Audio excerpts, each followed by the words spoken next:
ದೇಶದ ರೈತ ಸಮುದಾಯಕ್ಕೆ ಕೇಂದ್ರ ಸರ್ಕಾರವು ಇಂದು ಮಹತ್ವದ ಆರ್ಥಿಕ ನೆರವು ನೀಡುತ್ತಿದೆ. ಪ್ರಧಾನಮಂತ್ರಿ ಕಿಸಾನ್ ಸಮ್ಮಾನ್ ನಿಧಿ ಯೋಜನೆಯ 22ನೇ ಕಂತಿನ ಹಣವನ್ನು ಪ್ರಧಾನಿ ನರೇಂದ್ರ ಮೋದಿ ಅವರಿಂದು ಅಸ್ಸಾಂನ ಗುವಾಹಟಿಯಲ್ಲಿ ನಡೆಯಲಿರುವ ಬೃಹತ್ ಸಮಾವೇಶದಲ್ಲಿ ಬಿಡುಗಡೆ ಮಾಡಲಿದ್ದಾರೆ.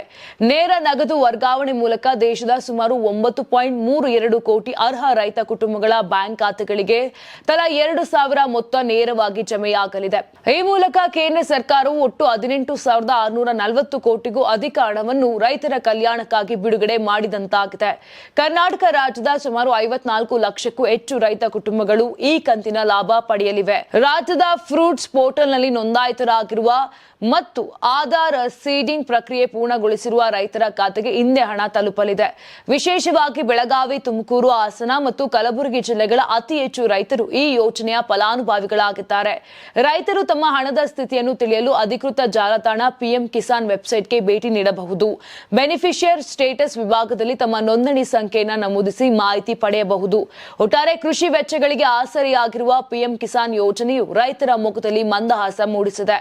Karnataka TV leader awards 2025 best MP 2025 Jagadish Shettar Belagavi ಸಂಸದ, ಡಾಕ್ಟರ್ ಸಿಎನ್ ಮಂಜುನಾಥ್ ಬೆಂಗಳೂರು ಗ್ರಾಮಾಂತರ ಸಂಸದ, ಪ್ರಭಾ ಮಲ್ಲಿಕಾರ್ಜುನ್ ದಾವಣಗೆರೆ ಸಂಸದೆ, ಡಾಕ್ಟರ್ ಕೆ ಸುಧಾಕರ್ ಚಿಕ್ಕಬಳ್ಳಾಪುರ ಕ್ಷೇತ್ರ ಸಂಸದ, ಶ್ರೇಯಸ್ ಪಟೇಲ್ ಹಾಸನ ಕ್ಷೇತ್ರ ಸಂಸದ, ಮಲ್ಲೇಶ್ ಬಾಬು ಕೋಲಾರ ಕ್ಷೇತ್ರ ಸಂಸದ, ಸಾಗರ್ ಖಂಡ್ರೆ ಬೀದರ್ ಕ್ಷೇತ್ರ ಸಂಸದ, ಕ್ಯಾ ಬ್ರಿಜೇಶ್ ಚೌಟಾ ದಕ್ಷಿಣ ಕನ್ನಡ ಕ್ಷೇತ್ರ ಸಂಸದ, ತೇಜಸ್ವಿ ಸೂರ್ಯ ಬೆಂಗಳೂರು ದಕ್ಷಿಣ ಸಂಸದ, ಸುನಿಲ್ ಬೋಸ್ ಚಾಮರಾಜನಗರ ಕ್ಷೇತ್ರ ಸಂಸದ, ಪಿಸಿ ಮೋಹನ್ ಬೆಂಗಳೂರು ಕೇಂದ್ರ ಸಂಸದ, ಕುಮಾರ್ ನಾಯಕ್ ರಾಯಚೂರು ಕ್ಷೇತ್ರ ಸಂಸದ.